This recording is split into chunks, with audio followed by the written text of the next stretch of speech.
Have you ever been on a date that made you question everything you thought you knew about yourself? The kind that starts with hope and ends with the crushing realization that maybe you really aren't worth staying for? I'm curious where you're from, because dating can be brutal everywhere. But there's something particularly humiliating about being abandoned in a city where everyone seems to have their life figured out except you. Vera Castellano stared at the empty chair across from her, the reality of her situation sinking in like ice water through her veins. Trevor had been gone for exactly 17 minutes.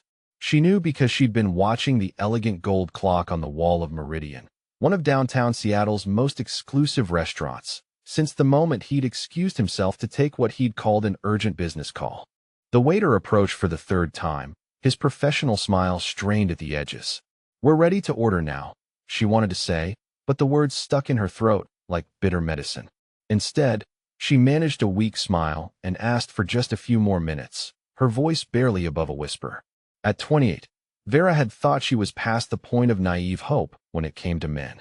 She'd been wrong before, spectacularly so, but something about Trevor's online profile had seemed different. He was a finance executive, well-educated, and their conversations over the past 3 weeks had been engaging enough to make her believe this might actually lead somewhere real. She'd spent 2 hours getting ready tonight, carefully applying makeup that made her dark eyes appear larger and more luminous, styling her black hair into soft waves that framed her olive-toned face. The dress she'd chosen was new, a deep burgundy that complemented her skin tone and hugged her curves in ways that made her feel confident and beautiful. She'd even splurged on a rideshare to the restaurant instead of taking the bus, determined to make a good impression. Now she felt like a fool. The restaurant hummed with quiet conversation and the gentle clink of expensive silverware against china. Other couples leaned across their tables, sharing intimate conversations and stolen touches. A group of business associates laughed at something their colleague had said, their camaraderie easy and natural. Everyone belonged here except her. Vera's phone buzzed against the white tablecloth. Her heart jumped with relief until she read the message. "Sorry, emergency came up. Had to leave. You seem nice, but I don't think we're a good match. Good luck with everything." The words blurred as she read them twice, then a third time, hoping somehow they'd change or reveal themselves to be from someone else entirely. But there was no mistaking Trevor's number or the casual cruelty of his dismissal. He'd left her with the bill. At Meridian, where appetizers started at $32, and she'd already agreed to split a bottle of wine that probably cost more than her monthly phone payment. Heat crept up her neck and spread across her cheeks as the full implications hit her. She opened her purse with trembling fingers and did quick mental math. Her checking account had exactly $143. The wine alone would put her over budget for the rest of the week, and she hadn't even ordered dinner yet. The couple at the table next to her was watching now, the woman whispering something behind her menu while shooting glances in Vera's direction.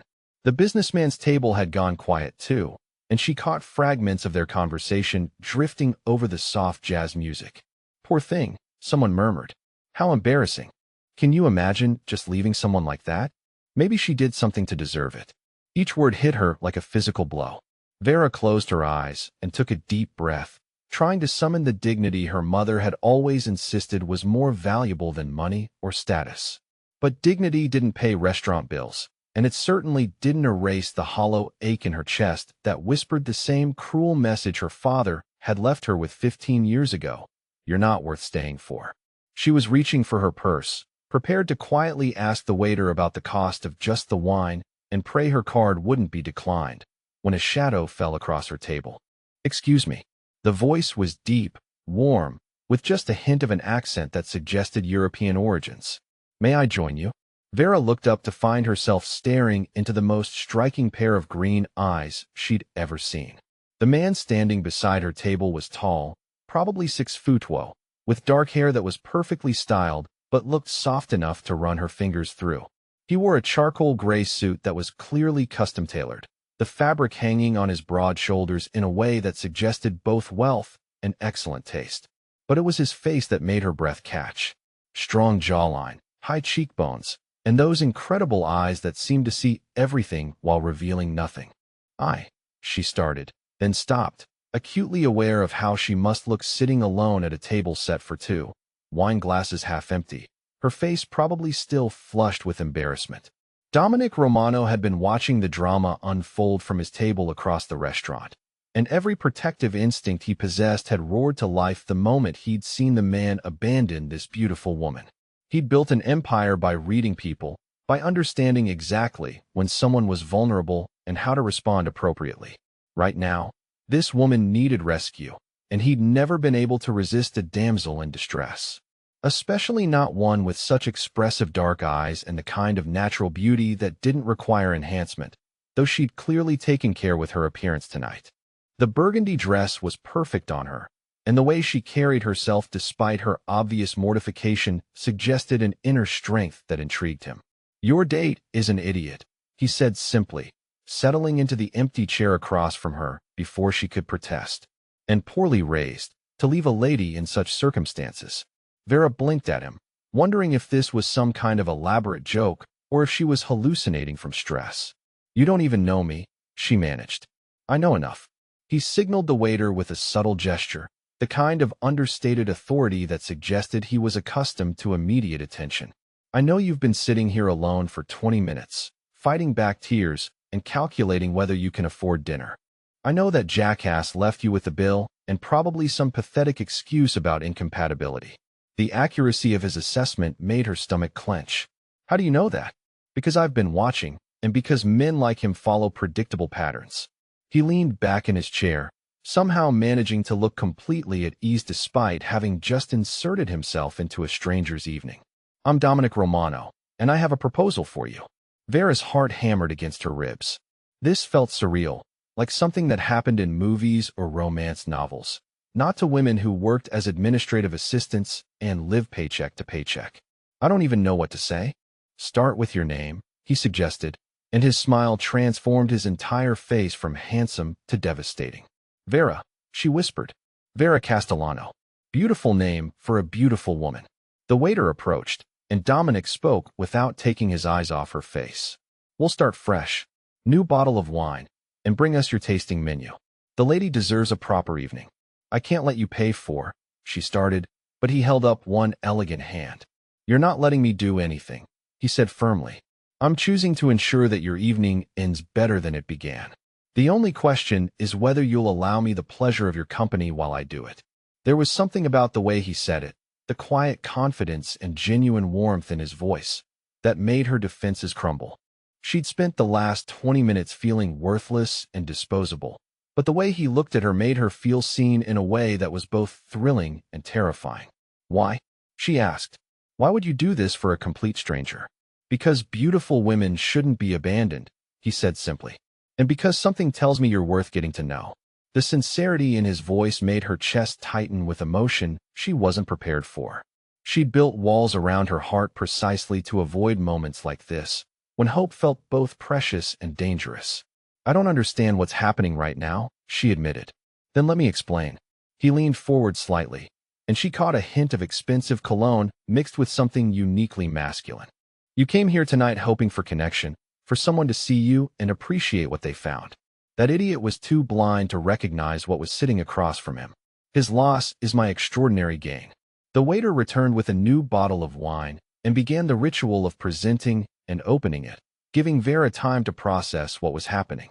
This man, this impossibly attractive stranger, had not only rescued her from the most humiliating moment of her adult life, but was doing so with a grace and authority that made her feel protected rather than pitted.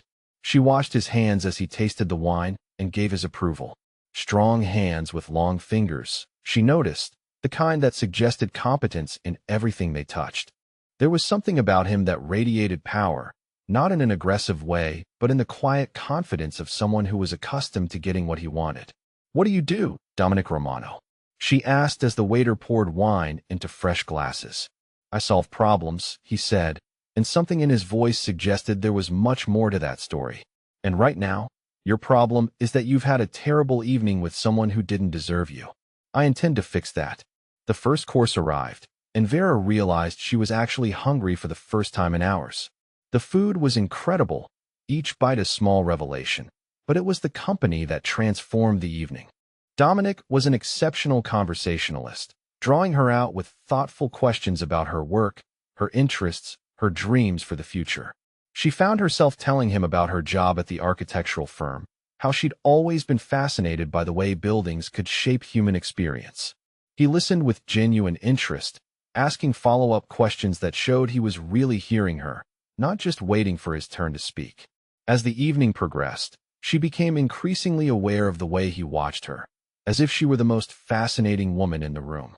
It had been so long since anyone had looked at her like that, since she'd felt truly seen and appreciated for who she was rather than what she could provide.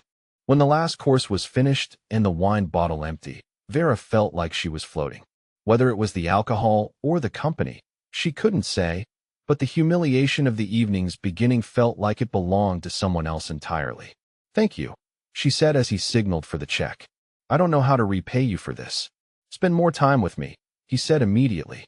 "Let me drive you home, and if you're willing, have dinner with me again tomorrow night. Somewhere you choose this time." The intensity in his voice made her pulse quicken. This was moving fast, faster than anything she'd experienced before, but something about him felt safe despite the obvious danger of getting involved with someone so far out of her league. "I don't know," she said hesitantly. "This is all very overwhelming. I understand. But Vera, I want you to know something." His voice dropped lower, became more intimate. "What happened with that man tonight? It has nothing to do with your worth. You are extraordinary, and any man who can't see that is beneath your consideration." The conviction in his voice made her eyes burn with unshed tears.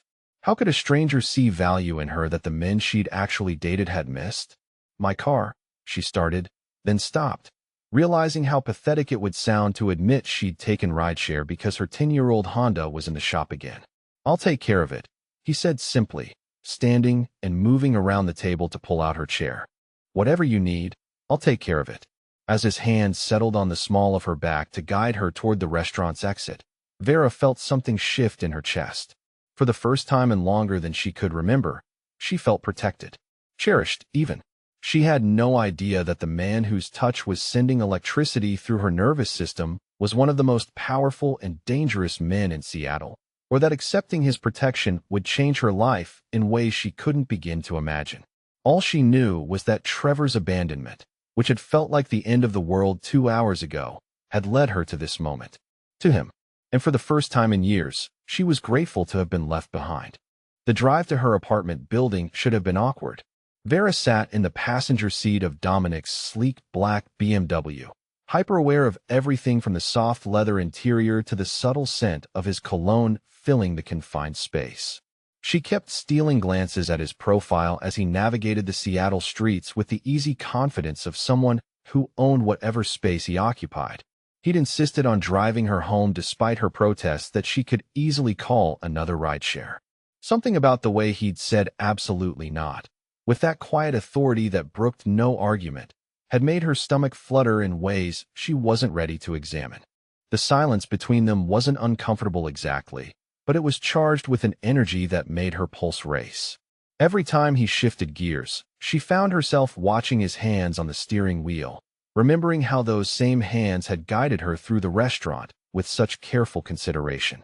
"You're very quiet," he observed, glancing over at her with those striking green eyes. "I'm still processing everything that happened tonight," she admitted. "This morning I was worried about whether my date would show up on time. And now I'm sitting in a car that probably costs more than I make in a year with a man I met 3 hours ago. Does that concern you?" His voice was carefully neutral, but she caught something underneath it that might have been vulnerability. "It should," she said honestly. "Everything about this should terrify me. But somehow it doesn't." She was surprised by her own honesty, but something about him made her want to tell the truth. Maybe it was the way he'd rescued her without making her feel like a charity case. Or maybe it was the genuine interest he'd shown in her thoughts and dreams over dinner. When they pulled into the parking lot of her modest apartment complex, Vera felt a familiar wave of embarrassment wash over her. The building was clean but obviously aging, a stark contrast to the elegance of the restaurant where they'd spent the evening. She started to apologize for the neighborhood, but Dominic was already getting out of the car. "You don't need to walk me up," she said as he appeared at her door, but he was already scanning the parking lot and entrance with the kind of systematic attention that made her wonder what exactly he was looking for. "Humor me," he said simply, placing his hand on the small of her back again. That touch was becoming dangerously addictive. Vera found herself leaning slightly into the contact as they walked toward the entrance, her body responding to his presence in ways that should have alarmed her, but instead felt natural and right. She fumbled with her keys at the building's security door, acutely aware of how closely he was standing behind her. When the lock finally clicked open, she turned to face him, expecting him to say goodnight and leave her with nothing but the memory of an extraordinary evening. Instead, his expression had gone serious, almost hard. "Vera," he said quietly, "have you had any problems recently? Anyone bothering you? Following you? Anything that seemed off?" The question caught her completely off guard. "No, why would you ask that?" He was looking past her into the lobby now, his green eyes sharp and assessing. "Your car," he said. "Where is it parked?" She pointed toward the far corner of the lot where her ancient Honda sat under a flickering streetlight. "Space 23, she said, confused by the sudden shift in his demeanor. "Stay here," he instructed, his voice carrying an authority that made her spine straighten instinctively. She watched through the glass doors as he walked purposefully toward her car, pulling out his phone and making a quick call as he moved. Even from a distance, she could see the change in his posture, the way he carried himself like someone accustomed to potentially dangerous situations. When he returned, his expression was grim. "Try starting it," he said, holding out his hand for her keys. "It's been acting up lately," she explained, handing them over. "The mechanic said it might be the alternator, but I was hoping to get through another few weeks before dealing with the repair cost." Dominic didn't respond, just walked back to her car with Vera trailing behind him. She watched as he slid into the driver's seat and turned the key. Nothing happened. Not even the clicking sound it usually made when the battery was low. "This isn't a mechanical problem," he said, getting out and popping the hood. "Someone's been under here." Vera's blood went cold as she watched him examine her engine with the practiced efficiency of someone who clearly knew what he was looking at. "What do you mean someone's been under here?" "Battery cable's been cut," he said, straightening up and closing the hood with perhaps more force than necessary. This was deliberate sabotage. The words hit her like ice water. Why would someone do that? "I don't have any enemies. I work in an office. I pay my bills on time. I don't even get parking tickets." But even as she said it, a horrible thought began forming in the back of her mind. Trevor's sudden departure from the restaurant had seemed abrupt even for a bad date. And he'd known where she lived, had offered to pick her up earlier in the week before she'd politely declined, preferring to meet at the restaurant. "Tell me about your date tonight," Dominic said, his voice sharp with focus. "Everything about him, how you met, what he knew about you." As Vera recounted her online interactions with Trevor, she watched Dominic's expression grow increasingly dark. By the time she finished explaining how Trevor had insisted on knowing her address and work schedule, ostensibly so he could plan their evening around her availability, Dominic looked like he wanted to hit something. "You're not going up to your apartment tonight," he said with finality. "What? I have to. I live there. All my things are there. And if someone sabotaged your car to keep you stranded, they might very well be waiting for you upstairs," he pointed out with brutal logic. "I won't let you walk into a potentially dangerous situation." The protective edge in his voice made something warm and unfamiliar bloom in her chest.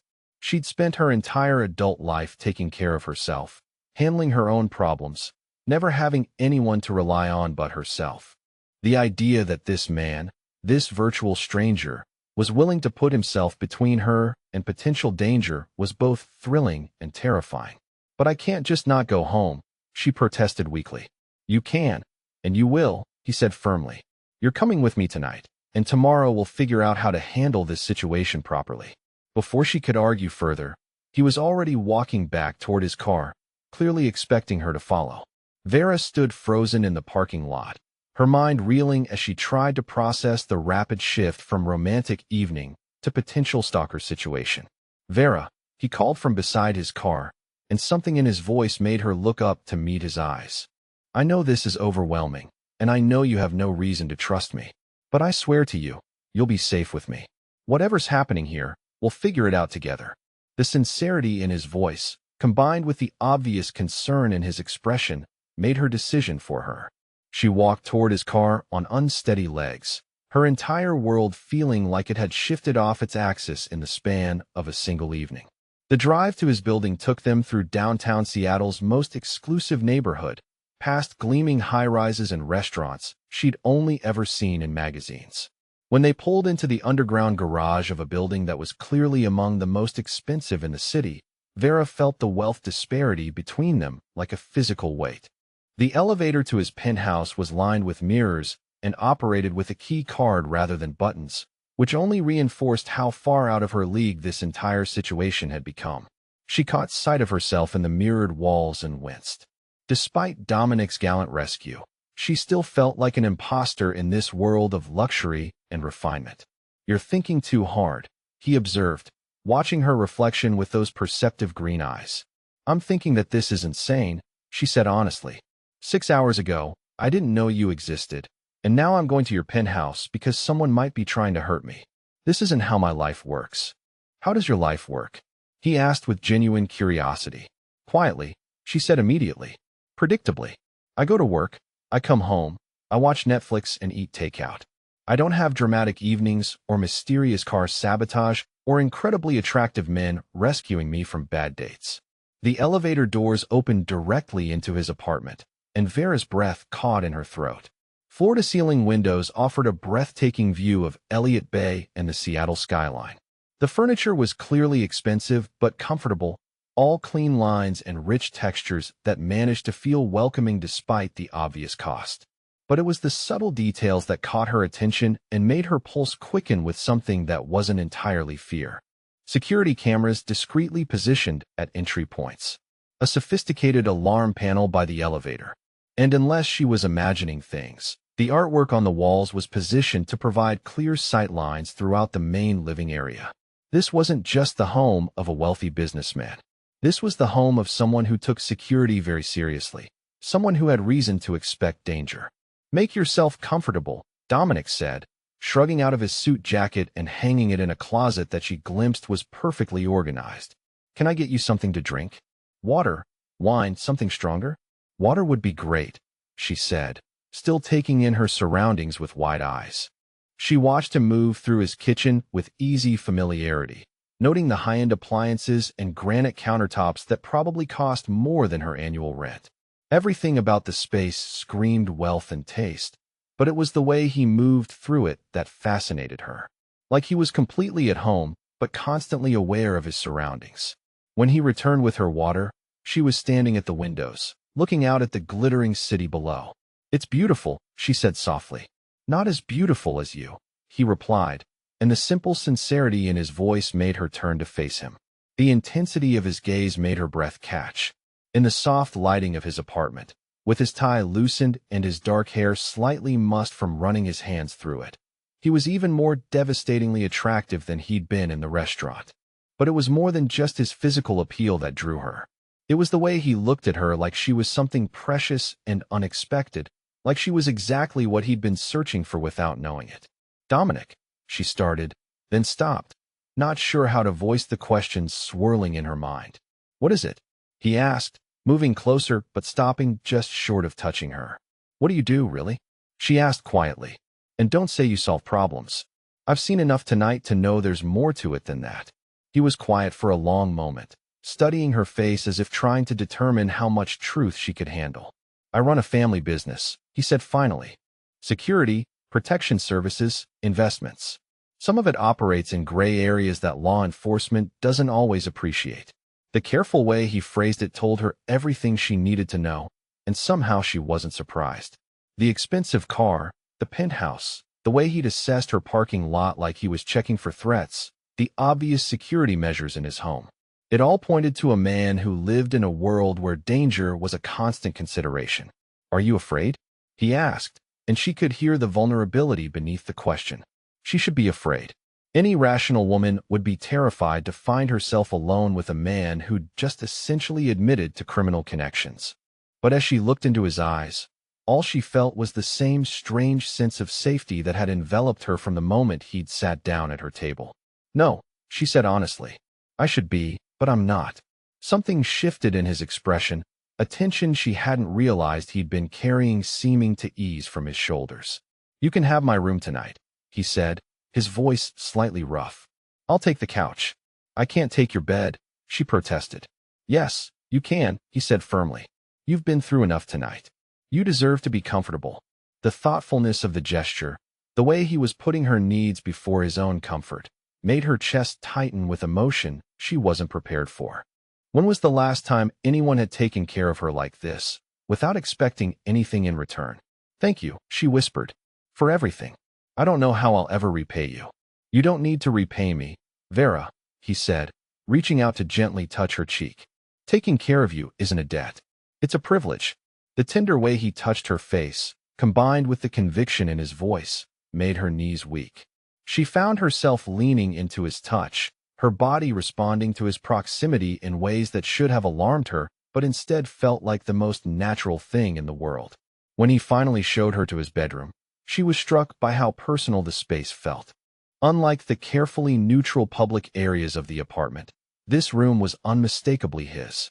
Dark wood furniture, rich fabrics, and the lingering scent of his cologne creating an atmosphere that was both masculine and welcoming. Sleep well, he said from the doorway. If you need anything at all, just call for me. After he left, closing the door softly behind him, Vera sat on the edge of his bed and tried to process everything that had happened. 12 hours ago, her biggest concern had been whether to wear the burgundy dress or the black one. Now she was sleeping in a stranger's bed, possibly hiding from a stalker, protected by a man who was clearly more dangerous and complex than his expensive suit suggested. But as she settled between sheets that smelled like him and felt safer than she had in months, one thought kept circling through her mind. For the first time in her adult life, someone had chosen to protect her. Someone had seen her worth defending. And despite all the rational reasons she should be terrified, that knowledge filled her with a warmth that had nothing to do with the luxury surrounding her and everything to do with the man sleeping on the couch outside her door. Vera woke to the sound of movement in the kitchen and the rich aroma of coffee brewing. For a disorienting moment, she couldn't remember where she was. The sheets were too soft, the room too quiet, the bed too large. Then the events of the previous evening came rushing back, and she sat up abruptly, her heart racing. She was in Dominic Romano's bedroom, the man who had rescued her from humiliation and possibly protected her from danger. The man whose careful revelation about his business had kept her awake far longer than the unfamiliar surroundings. Sunlight streamed through floor-to-ceiling windows, illuminating the sophisticated masculine decor that had impressed her in the darkness. In daylight, the room felt even more intimate, and she was acutely aware that she was wearing one of his t-shirts that he'd offered her the night before when she'd realized she had nothing to sleep in. The soft cotton hung to her mid-thigh and carried his scent, making her feel surrounded by his presence even when he wasn't in the room. It was dangerously comfortable, this feeling of being cared for and protected. Her phone buzzed on the nightstand, and her stomach dropped when she saw 3 missed calls and 2 text messages from Trevor. After what Dominic had discovered about her car, seeing Trevor's name on her screen felt like a violation. The first text was apologetic. Hey, I feel bad about last night. Maybe we could try again. The second, sent just an hour ago, was different in tone entirely. I know you're probably upset, but ignoring me isn't going to solve anything. We need to talk. A chill ran down her spine at the subtle threat in those words. She'd given him her number for dating purposes, not for him to harass her after his cruel abandonment. And certainly not after someone had sabotaged her car on the same night he'd left her stranded. A soft knock on the bedroom door interrupted her spiraling thoughts. Vera? Dominic's voice was carefully modulated, respectful of her privacy even in his own home. I've made breakfast if you're interested. Just a minute, she called back, quickly running her fingers through her hair and trying to compose herself. The face that looked back at her from his bathroom mirror was pale and uncertain, but her dark eyes held a determination she hadn't felt in years. When she emerged from the bedroom, she found Dominic in his kitchen, looking impossibly elegant even in casual clothes. He'd traded his expensive suit for dark jeans and a gray sweater that clung to his broad shoulders in ways that made her mouth go dry. His dark hair was still damp from a shower, and she caught herself wondering what it would feel like to run her fingers through it. Good morning, he said, looking up from the stove with a smile that transformed his entire face. How did you sleep? Better than I expected, she admitted, hovering uncertainly in the doorway of the kitchen. This is beautiful, by the way. The whole apartment. He'd prepared what looked like a restaurant-quality breakfast. Perfectly scrambled eggs, crispy bacon, fresh fruit arranged artistically on expensive-looking plates. The casual competence with which he moved through his own kitchen was mesmerizing. "Do you cook often?" she asked, accepting the cup of coffee he offered her. "It relaxes me," he said with a slight shrug. "And I don't like depending on others for basic needs when I can avoid it." There was something in the way he said it that suggested layers of meaning she didn't fully understand yet. Self-reliance born of necessity rather than preference, perhaps. They ate in comfortable silence for several minutes, but Vera found herself stealing glances at him between bites. In the morning light, without the dramatic circumstances of their first meeting, she could appreciate the subtle details that made him so compelling. The way his eyes tracked movement even when he seemed relaxed. The careful precision with which he did everything, from cutting his food to reaching for his coffee cup. There was definitely more to Dominic Romano than expensive suits and good manners. "Trevor texted me this morning," she said finally, unable to keep the worry from her voice. Dominic's fork paused halfway to his mouth, and she watched his expression shift into something harder and more focused. "What did he say?" She showed him the messages, watching as his green eyes darkened with each word. When he finished reading, he set her phone down with deliberate care, but she could see the tension in his shoulders. "That's escalation," he said quietly. "First sabotaging your car to keep you stranded, now contact designed to make you feel guilty for protecting yourself. You really think he's the one who cut my battery cable?" "I think the timing is too convenient for coincidence," Dominic replied.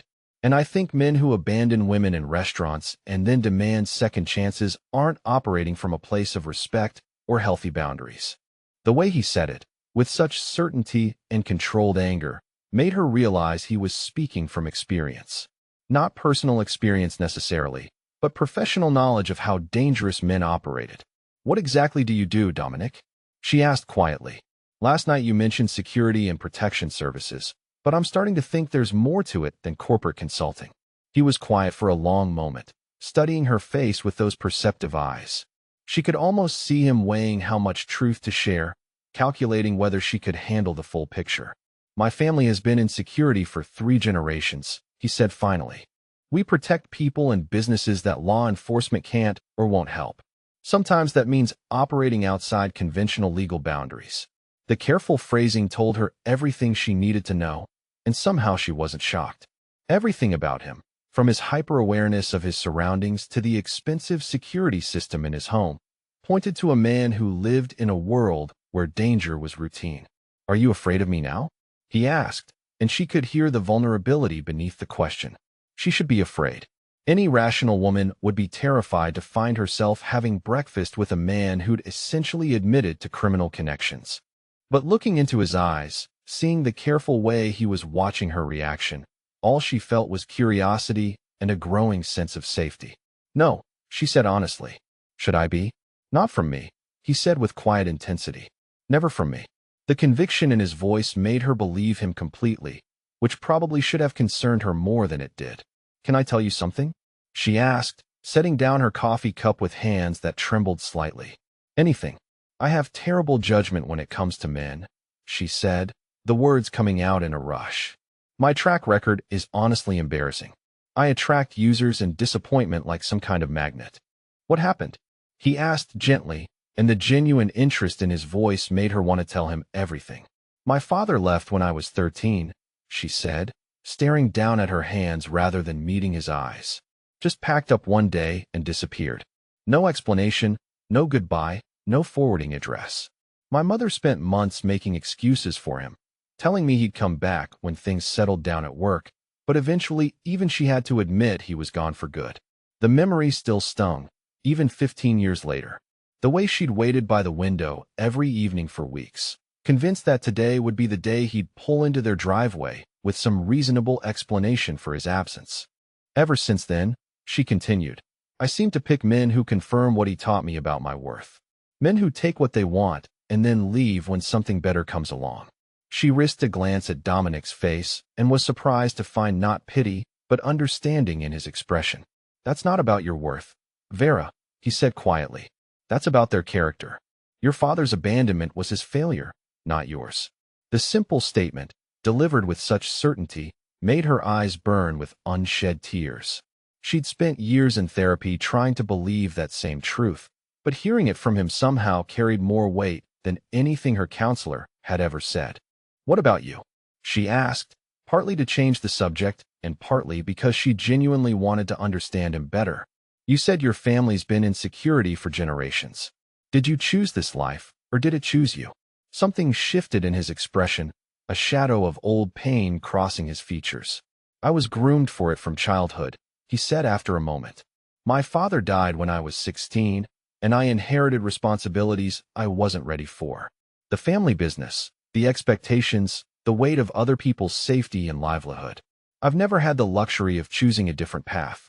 There was something heartbreaking about the way he said it, as if he'd never even allowed himself to imagine what he might have wanted if circumstances had been different. "Do you ever regret it?" she asked softly. "Every day," he admitted. "But regret doesn't change reality. People depend on me, and I can't let them down."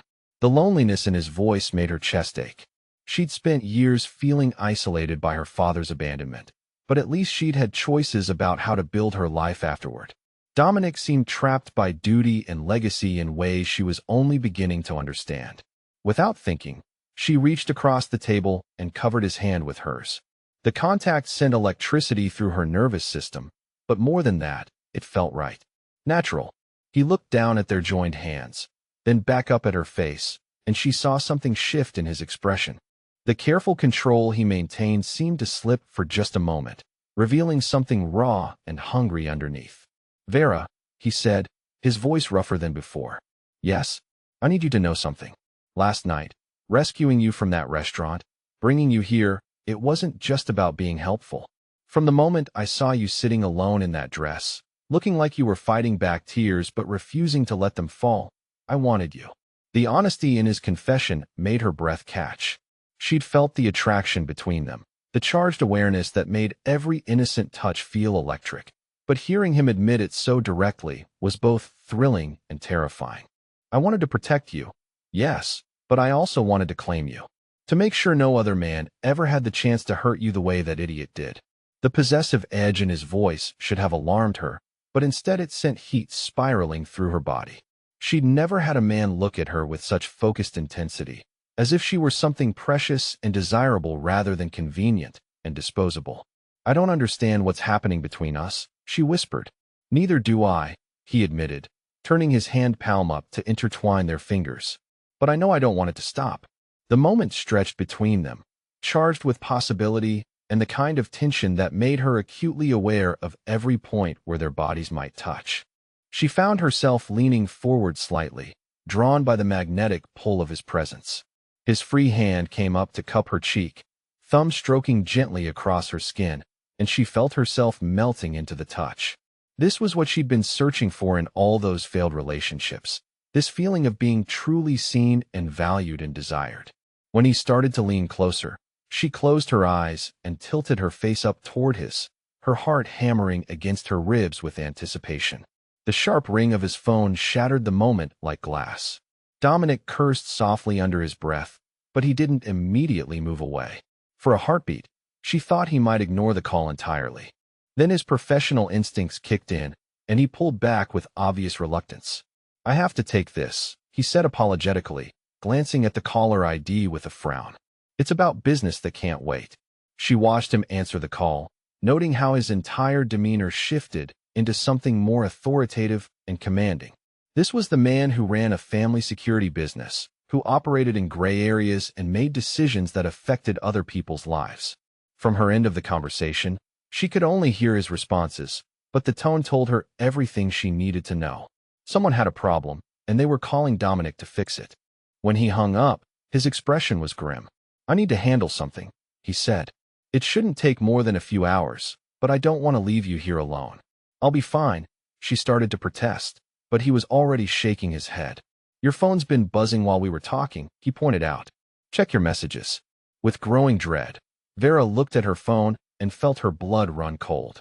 Trevor had sent 4 more texts in the past hour, each more demanding than the last.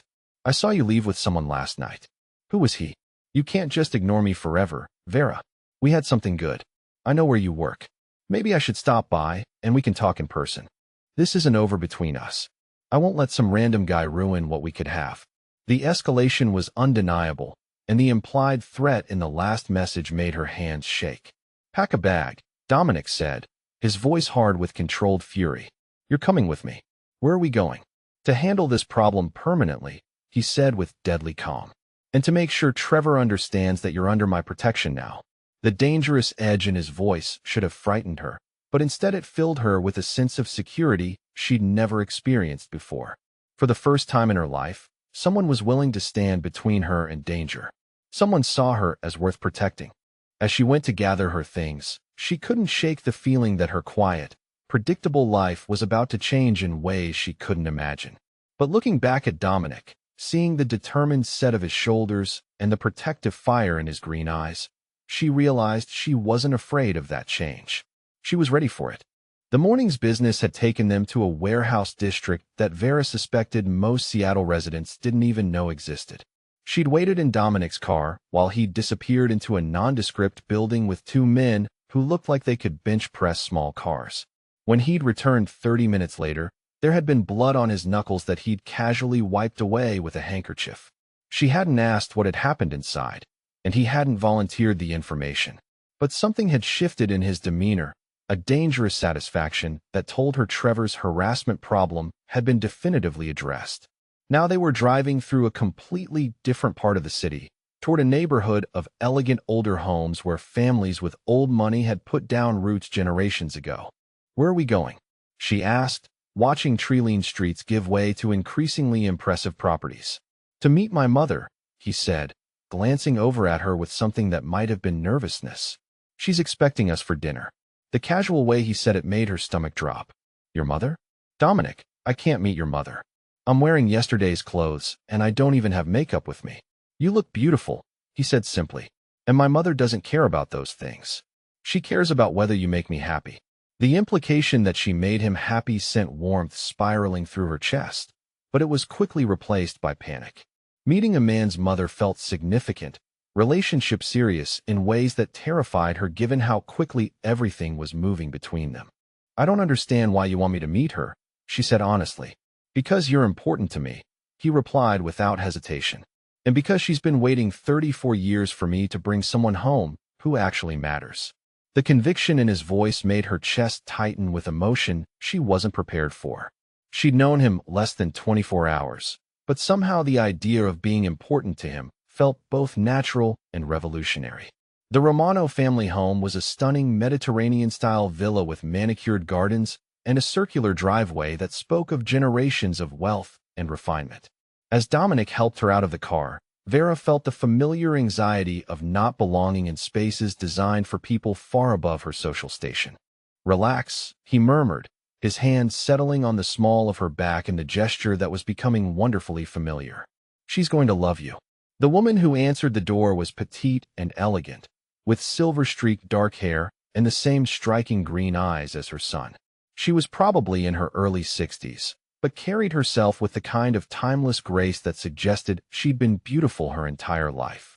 "Mama, this is Vera," Dominic said, and Vera caught the subtle shift in his voice, the way it warmed when he spoke to his mother. "Vera, cara mia," the older woman said, pulling her into an embrace that was both unexpected and deeply comforting. "Welcome to our home. I'm Isabella Romano, but you must call me Bella." The warmth in her voice was genuine, and Vera felt some of her anxiety begin to ease. There was something about Isabella Romano that reminded her of her own grandmother, a combination of strength and nurturing that made her feel instantly welcomed. Dinner was served in a dining room that was elegantly appointed but comfortable, clearly a space designed for family gatherings rather than formal entertaining. Isabella had prepared what she described as simple Italian comfort food, but every dish was a masterpiece of flavor and technique that made Vera realize where Dominic had learned to cook. "Tell me about yourself, dear," Isabella said as they settled into the meal. "Dominic mentioned you work in architecture?" As Vera found herself describing her job and her interests, she was struck by how genuinely interested Isabella seemed in her responses. This wasn't polite small talk, but real curiosity about who she was as a person. It had been years since anyone's mother had shown interest in getting to know her, and the attention was both flattering and overwhelming. She has excellent taste in restaurants, Dominic added with a slight smile. She chose Meridian for our first proper dinner together. Ah, excellent choice, Isabella said approvingly. Your father proposed to me at Meridian, actually, 36 years ago next month. Vera nearly choked on her wine. Their first proper dinner had been at the same restaurant where Dominic's father had proposed. The significance wasn't lost on her, and judging by the meaningful look Isabella shot her son, it wasn't coincidental either. As the evening progressed, Vera found herself relaxing in ways she hadn't expected. Isabella was a natural storyteller, sharing family history and embarrassing childhood stories about Dominic that made him roll his eyes but also smile with obvious affection. The love between mother and son was evident in every interaction, and it made Vera's chest ache with longing for the kind of family stability she'd never experienced. She helps at the children's hospital, Isabella was saying, describing her volunteer work. The little ones in the cancer ward, they light up when she reads to them. She is such a gift with children. Mama, Dominic said with fond exasperation, but there was pride in his voice as he looked at his mother. What? I'm simply saying that Vera should know what kind of man she's getting involved with. One who has time for sick children despite all his other responsibilities. The casual way Isabella referred to her getting involved with Dominic made Vera's pulse quicken. It was clear that his mother saw their relationship as significant, which both thrilled and terrified her. After dinner, as Isabella insisted on showing her through the house's beautiful gardens, Vera found herself walking arm in arm with a woman who felt more like family than anyone she'd met in years. He's different with you, Isabella said quietly as they paused beside a fountain that was probably older than Vera herself. In 34 years, I've never seen him look at a woman the way he looks at you. We've only known each other a day, Vera protested weakly. Time doesn't matter when it's real, Isabella said with quiet wisdom. I knew I'd marry his father after one dance. Sometimes the heart recognizes what it needs immediately. The drive back to Dominic's apartment was quiet, both of them lost in their own thoughts. Vera kept replaying moments from the evening. The way Isabella had embraced her like family, the pride in Dominic's voice when he talked about her work, the casual assumption that they were building something lasting together. Thank you for tonight, she said as they rode the elevator up to his penthouse. Your mother is wonderful. She likes you, he said, and there was satisfaction in his voice. I knew she would. How could you know that? Because you're exactly the kind of woman I hoped I'd find someday, he said simply. Strong but gentle, independent but willing to accept care, beautiful inside and out.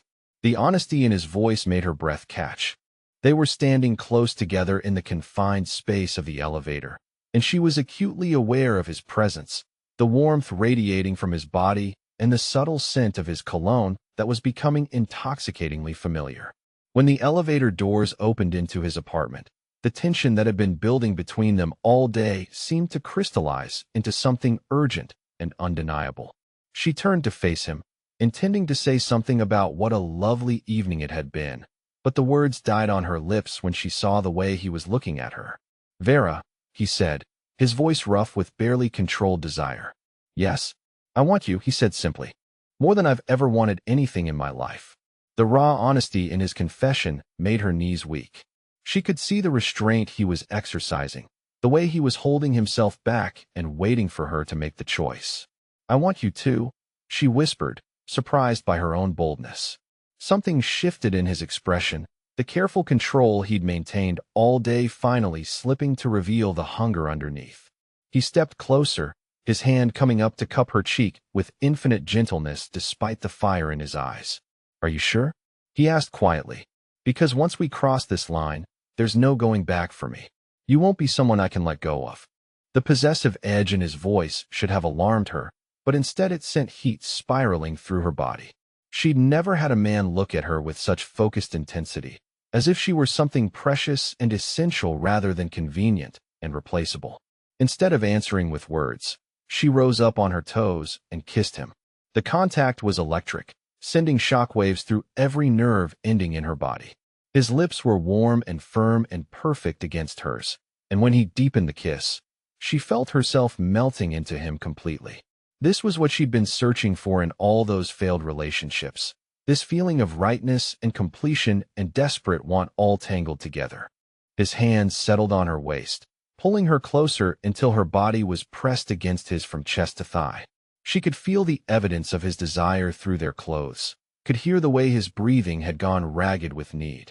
When they finally broke apart, she was dizzy with want and the intoxicating realization that this incredible man wanted her just as much as she wanted him. Bedroom, she managed to say, and he didn't need to be told twice. What followed was the most intense and emotionally connected physical experience of her life. Dominic worshipped her body with a reverence that made her feel precious and desired in ways she'd never imagined possible. Every touch was deliberate, every kiss a declaration, every whispered endearment a promise that this was about so much more than physical pleasure. When she finally fell asleep in his arms hours later, she felt fundamentally changed, not just by the physical intimacy, but by the emotional connection that had deepened with every shared breath and gentle touch. She woke before dawn to find herself alone in his bed, momentarily disoriented until she heard the murmur of his voice from somewhere else in the apartment. Even half asleep, she could tell something was wrong from his tone. Sitting up and pulling on his shirt from the night before, she padded quietly toward the sound and found him standing at his office window, phone pressed to his ear, his expression grim. "I don't care what it costs," he was saying. "Find him before he gets within a mile of her family." Her blood went cold as the implications hit her. Trevor. He was talking about Trevor. When he ended the call and turned to find her standing in the doorway, the fury in his eyes made her step back instinctively. "What's wrong?" she asked, though she was afraid she already knew. "Trevor escalated," he said, his voice hard with controlled rage. "He couldn't reach you, so he went after your sister instead." The words hit her like a physical blow. Lily. Sweet, innocent 18-year-old Lily who was still in high school and had never hurt anyone in her entire life. "What did he do?" she whispered. "He's been calling her, texting her, showing up at her school, telling her that you're in danger, that she needs to help him find you. He convinced her to meet him this morning by claiming you'd been hurt and needed her help." Vera sank onto his couch as her legs gave out beneath her. This was her fault. Her poor choices, her inability to recognize dangerous men, had put her baby sister in harm's way. But even as the guilt threatened to overwhelm her, she felt something else rising in her chest. For the first time in her life, she wasn't facing this crisis alone. Dominic was already handling it, already mobilizing resources to protect the people she loved. "Is she safe?" she asked. "She will be," he said with deadly certainty. "My people found her 20 minutes ago. She's scared but unharmed, and Trevor will never get near either of you again." The promise in his voice made her believe him completely, and for the first time since she'd met him, she fully understood what Isabella had meant when she'd said time didn't matter when love was real. Because sitting there in his apartment, wearing his shirt, watching him take decisive action to protect her family, Vera realized with startling clarity that she was completely, irrevocably in love with Dominic Romano. And despite all the rational reasons she should be terrified by that realization, all she felt was relief that she'd finally found someone worth the risk. The next 48 hours passed in a blur of phone calls, hushed conversations, and an undercurrent of tension that made Vera feel like she was living in someone else's life. Dominic had insisted she stay at his apartment while he handled the Trevor situation, but even surrounded by his security and protection, she couldn't shake the feeling that danger was circling closer. She'd spoken to Lily twice, her sister's shaken voice confirming that Trevor's approach had been far more threatening than Dominic had initially let on. He'd convinced the teenager that Vera was being held against her will, that she needed rescuing from a dangerous man who wouldn't let her go. The irony wasn't lost on Vera that Trevor's lies contained a twisted version of the truth. It was Thursday evening when everything changed. Vera was in Dominic's kitchen, attempting to make dinner as a way to feel useful and normal, when his phone rang with the specific tone he'd programmed for emergencies. She watched his face go hard as he listened, saw the moment when professional concern shifted into something much more personal and dangerous. "What is it?" she asked when he ended the call, though the expression on his face already told her everything she needed to know. "Trevor made a deal," he said, his voice deadly quiet. "He approached the Kozlov family with information about you, about us. They see an opportunity to hit me through you." The name meant nothing to her, but the way Dominic said it made her blood run cold. "Who are the Kozlovs?" Russian organized crime family that's been trying to move into Seattle for 2 years, he said, already reaching for his jacket and keys. They've been looking for leverage against me, and Trevor handed you to them on a silver platter. Vera felt the bottom drop out of her world. This was her fault. Her poor judgment, her inability to recognize Trevor's true nature, had put Dominic and his family in danger from enemies she couldn't even comprehend. I need to leave, she said immediately, the words tumbling out in a rush. I need to go home, get away from you, keep you safe from this. The look Dominic gave her could have cut glass. You're not going anywhere, he said with finality. Running won't protect anyone, Vera. It will just make you an easier target. But if I'm not here, if I'm not connected to you, maybe they'll leave your family alone. That's not how this works, he said, moving toward her with the kind of controlled intensity that made her pulse race. They already know about you. Distance won't change that. The only thing that will keep you safe is staying exactly where you are. Before she could argue further, his phone rang again. This time the conversation was even shorter and more ominous. We need to go, he said, pocketing the phone. Now. The next several hours were a nightmare of unfamiliar faces, urgent conversations in languages she didn't understand, and the growing realization that Dominic's world was more dangerous and complex than she'd ever imagined. They'd gone to what he called a safe house, a nondescript apartment across town that was apparently stocked with everything from medical supplies to enough weaponry to outfit a small army. Isabella arrived first, her usually elegant composure replaced by the kind of focused determination that reminded Vera exactly whose mother she was. She was followed by 3 men who were clearly family, though their relationship to Dominic wasn't immediately clear. The family meeting that followed was unlike anything Vera had ever experienced. She sat in the corner, feeling like an intruder while the Romano family discussed her fate with the kind of strategic planning that suggested they'd handled similar situations before. She's a liability, said the youngest of the 3 men, a dark-haired version of Dominic who couldn't be more than 25. The longer she stays connected to us, the more danger everyone's in. She's not a liability, Dominic replied, his voice carrying an authority that made everyone in the room snap to attention. She's family, and we protect family. You've known her 3 days, the young man shot back. 3 days, Dom. You're risking everything for someone you barely know. I know everything I need to know about her, Dominic said with quiet intensity. And I'm not discussing this further. The question isn't whether she stays. The question is how we eliminate the threat permanently. Vera listened to them debate her future like she wasn't even in the room, feeling smaller and more out of place with every passing minute. These people were risking their lives for her, planning violence on her behalf. And for what? A 3-day relationship that had started with a rescue dinner date? The enormity of what loving Dominic meant hit her like a physical blow. This wasn't just about accepting his dangerous lifestyle or learning to live with expensive security systems. This was about other people's families being threatened because of her existence in his life. I can't do this, she said suddenly, her voice cutting through the tactical discussion like a blade. The room went quiet, every pair of eyes turning toward her with expressions ranging from curiosity to concern. I appreciate everything you've done for me, she continued, looking directly at Dominic even though it felt like her heart was tearing in half. But I can't be responsible for putting your family in danger. I won't be the reason someone gets hurt. Vera, Dominic said, his voice gentle but firm. No, she said, standing up on unsteady legs. This is insane. I work in an office. I take the bus to work. I buy generic groceries and worry about paying my electric bill on time. I don't belong in a world where people get kidnapped and families have strategic meetings about eliminating threats. The silence that followed her outburst was deafening. She could feel Isabella's sympathetic gaze, could see understanding in the eyes of Dominic's relatives, but it was the expression on Dominic's face that nearly broke her resolve. He looked like she'd physically struck him. You're scared, he said quietly. I understand that. But running away isn't going to solve anything. It will keep you safe, she whispered. It will keep your family safe. No, Vera, it won't. He stood and moved toward her, his movements careful and deliberate like he was approaching something fragile that might bolt at any moment. It will get you killed, and it will destroy me in the process. The raw honesty in his voice made her eyes burn with unshed tears.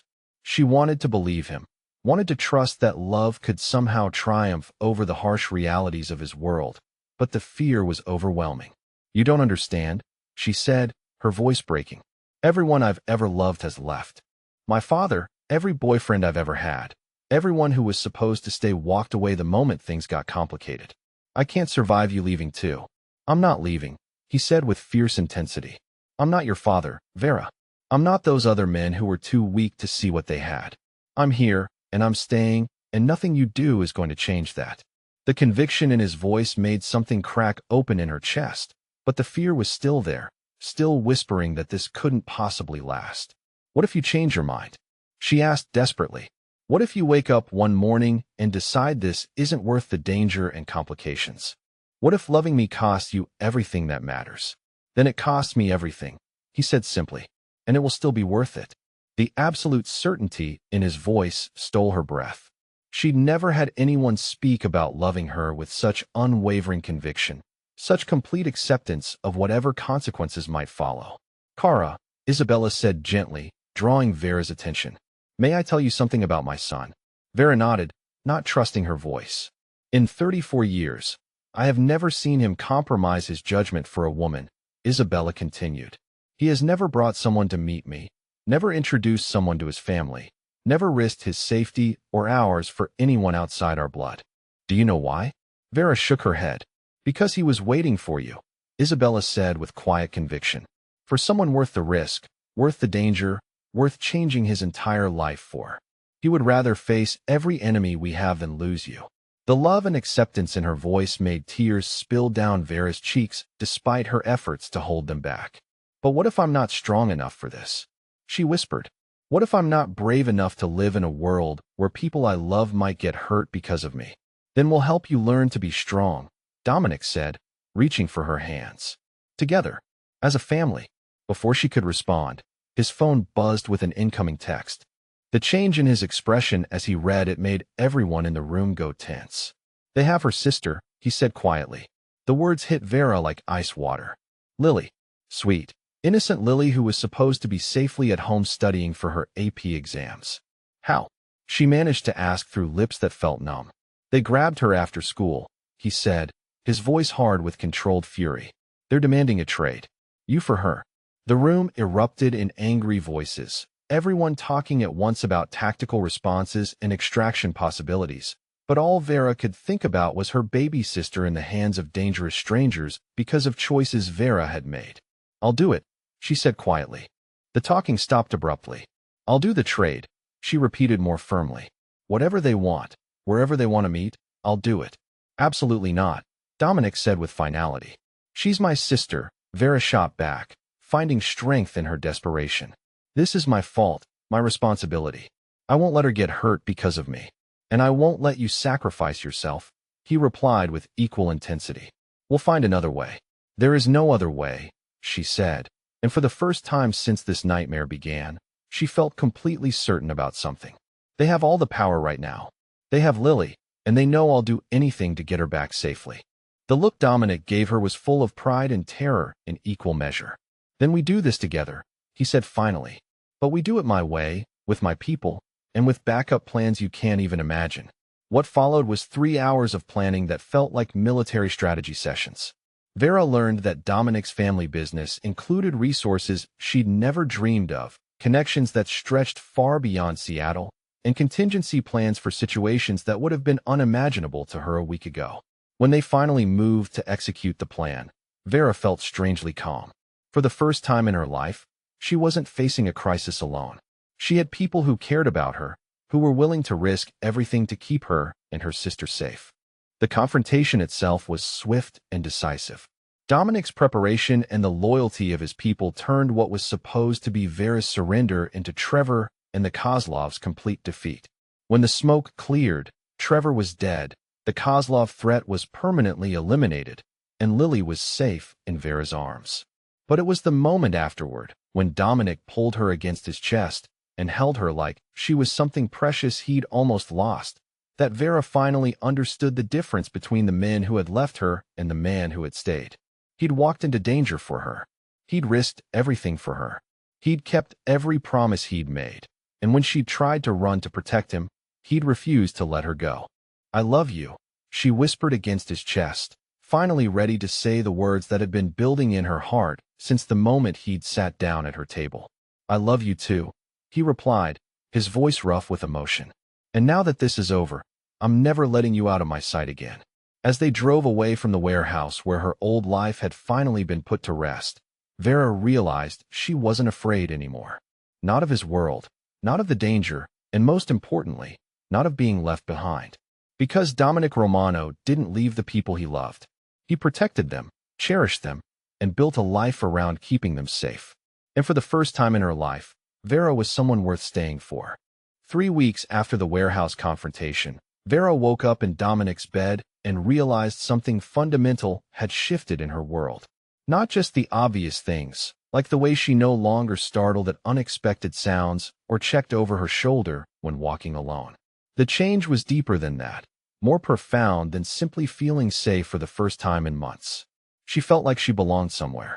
The morning light streaming through the floor-to-ceiling windows illuminated the space that had become theirs rather than his. Her books were scattered on the coffee table next to his business journals. Her coffee mug sat in the dishwasher beside his espresso cups. Her clothes hung in his closet next to suits that cost more than her monthly rent. But it was more than just physical integration. Over the past weeks, she'd been slowly introduced to the full scope of Dominic's world, and instead of feeling overwhelmed by the complexity and danger, she'd found herself adapting with a strength she hadn't known she possessed. She'd sat in on strategy meetings where million-dollar decisions were made with casual efficiency. She'd met family associates whose loyalty to Dominic was absolute, and who'd extended that same protective loyalty to her without question. She'd learned that the Romano family business was far more legitimate than she'd initially understood, though it still operated in those gray areas where traditional law enforcement couldn't reach. Most importantly, she'd discovered that loving Dominic didn't mean losing herself. If anything, his unwavering belief in her strength had helped her become more confident, more decisive, more willing to trust her own judgment. This morning felt different, though. There was something in the way he'd been watching her over breakfast, a particular intensity that made her pulse quicken with anticipation. "Take a walk with me," he said after they'd finished eating, offering his hand with the kind of formal courtesy that suggested this wasn't a casual suggestion.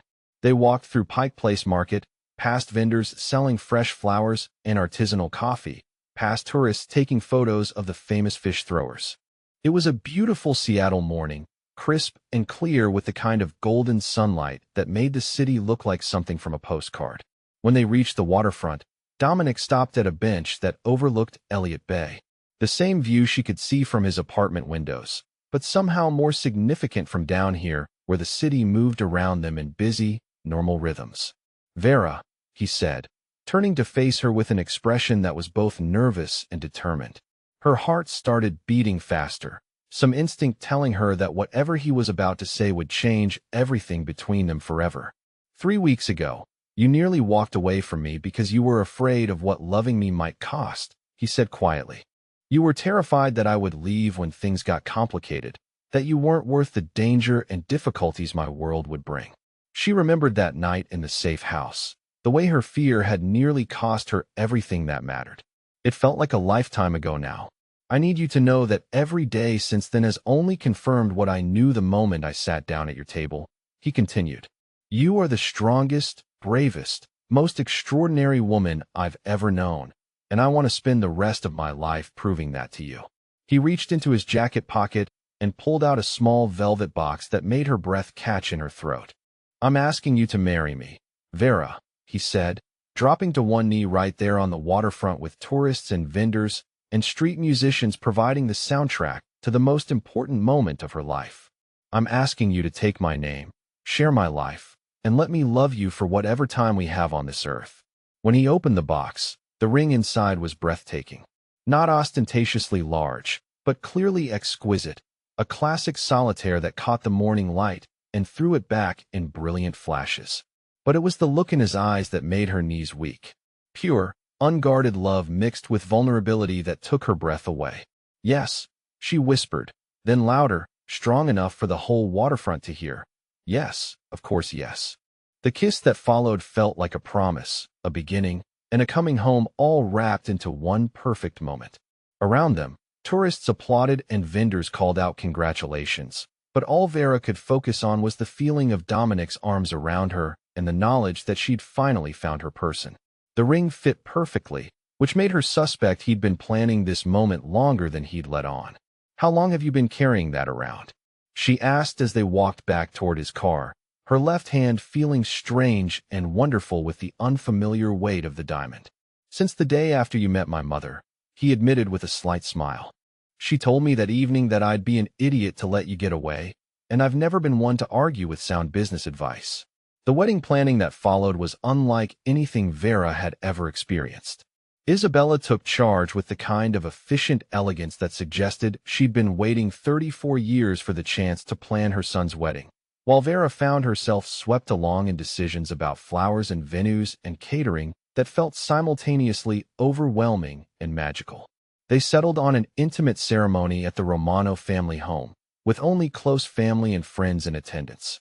Vera's guest list was heartbreakingly short, just Lily and a few close friends from work, but Isabella insisted on treating her like a daughter in every detail. The dress shopping expedition was an experience in itself. Isabella had connections with designers Vera had only seen in magazines, and they spent an entire day at private showings where she tried on gowns that cost more than her annual salary. When she finally found the one, a simple but elegant silk creation that made her feel like a princess without overwhelming her natural beauty, Isabella actually cried. "You look perfect, cara mia," she said, dabbing at her eyes with a tissue. "Dominic won't be able to speak when he sees you." The ceremony itself was held in the garden where Isabella had walked her just weeks before, among roses and lavender that perfumed the air with romance. Vera walked down the aisle to Dominic accompanied by his cousin Marco, since her father wasn't there to give her away. But when she saw the look on Dominic's face as she approached, she realized she didn't need anyone to give her away. She was choosing to belong to him just as he was choosing to belong to her. The vows they exchanged were traditional, but felt revolutionary coming from their lips. When Dominic promised to love and protect her for the rest of their lives, she heard echoes of every promise he'd already kept. When she promised to stand by him through whatever challenges life might bring, she meant every word with a conviction that surprised her. The reception was held in the same garden, with string lights creating magic as the sun set over Seattle. Vera danced with her new husband under stars that seemed brighter than she'd ever seen them, surrounded by family that felt more real and loving than anything she'd ever experienced. When they cut the cake, Isabella whispered in her ear, "Welcome to the family, Mrs. Romano," and Vera realized that the name felt perfect on her lips. 18 months later, Vera stood in front of the bathroom mirror in their newly purchased home, staring at the positive pregnancy test in her trembling hands.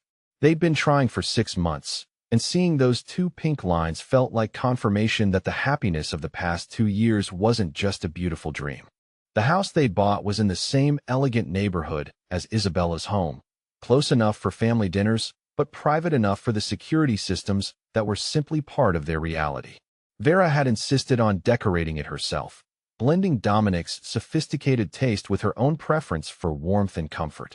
She'd also insisted on continuing to work, taking a position with an architecture firm that specialized in sustainable design.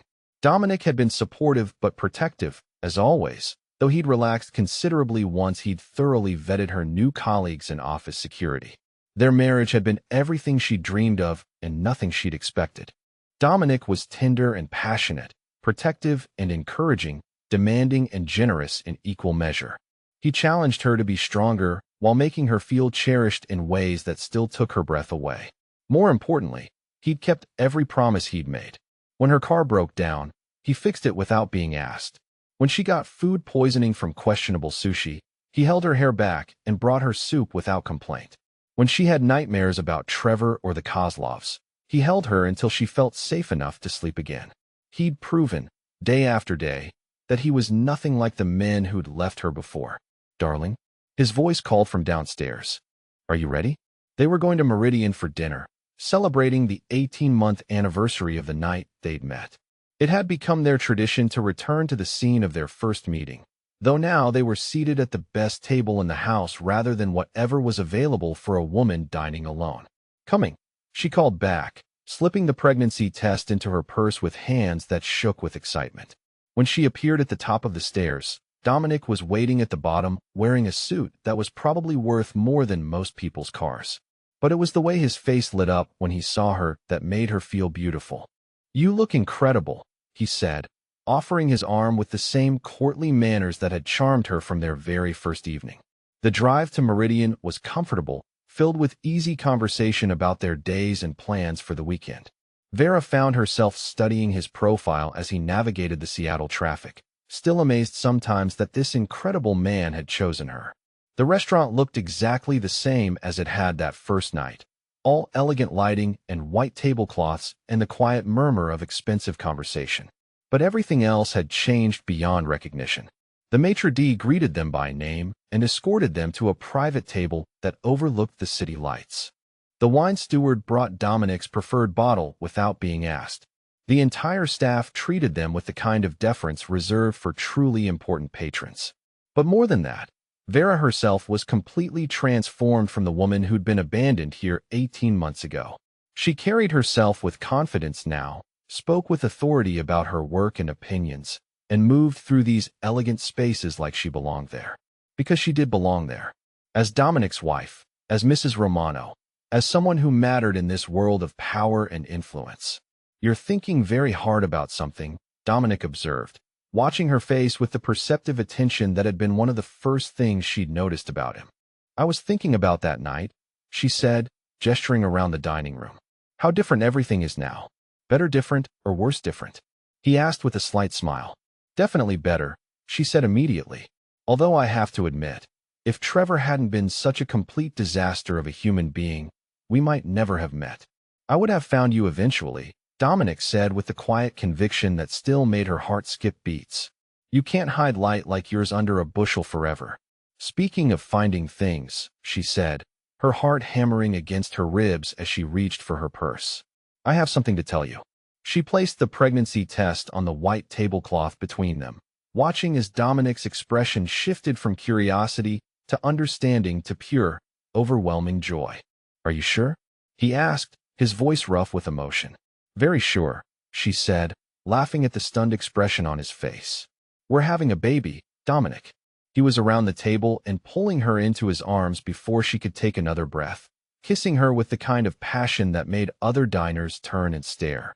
When he finally released her, there were tears in his eyes. "I love you," he said fiercely. "I love you so much it terrifies me sometimes." "I love you too," she replied, settling back into her chair with a happiness that felt too large for her chest to contain. As they ordered dinner and talked about nursery colors and baby names, Vera found herself thinking about the woman who'd sat in this same restaurant 18 months ago. That woman had been abandoned, humiliated, convinced that she wasn't worth staying for. This woman was cherished, protected, and carrying the child of a man who'd moved mountains to keep her safe. The transformation hadn't happened overnight, and it hadn't been easy, but it had been worth every moment of fear and uncertainty to arrive at this place of absolute security and love. Their dinner was interrupted by well-wishers who'd heard the happy news spreading through the restaurant's gossip network. Business associates of Dominic's stopped by to offer congratulations, and even strangers smiled warmly at the obviously celebrating couple. When they finally made it home, Vera stood in the foyer of their beautiful house and marveled at how completely her life had changed. Not just the external circumstances, the wealth and security and social position, but the fundamental core of who she was. She was no longer the woman who accepted crumbs of affection from men who didn't value her. She was no longer afraid of being abandoned or left behind. She was no longer willing to settle for anything less than the kind of love that moved mountains and defied danger. She was Vera Romano, beloved wife and soon-to-be mother, and she finally understood what it meant to be someone worth staying for. As they prepared for bed, Dominic's hands kept drifting to her still flat stomach with wonder and possessiveness that made her feel treasured beyond measure. "Are you happy?" she asked as they settled into bed together. "Happier than I ever thought possible," he said simply. "You've given me everything I never knew I wanted, Vera. A family, a future, a reason to come home every night." The sincerity in his voice made her eyes burn with happy tears. "You saved me," she whispered against his chest. "In that restaurant, in every day since, you saved me." "We saved each other," he corrected gently. "And now we get to build something beautiful together."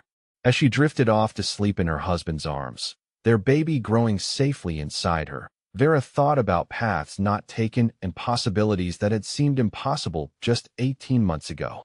She thought about second chances and the courage to trust in something bigger than fear. Most of all, she thought about love, the real kind, the kind that stayed when things got complicated, the kind that built rather than broke, the kind that made everything else possible. And for anyone out there who's still waiting for their own rescue, their own moment when a stranger becomes everything, she hoped they would hold on just a little longer. Because sometimes the most beautiful love stories begin with the worst dates. And sometimes the person meant to love you forever is just one terrible evening away from finding you. The universe has a way of correcting course when you're brave enough to stay open to possibility, even when you're convinced you're not worth staying for. Because everyone, absolutely everyone, is worth staying for when the right person finally arrives to prove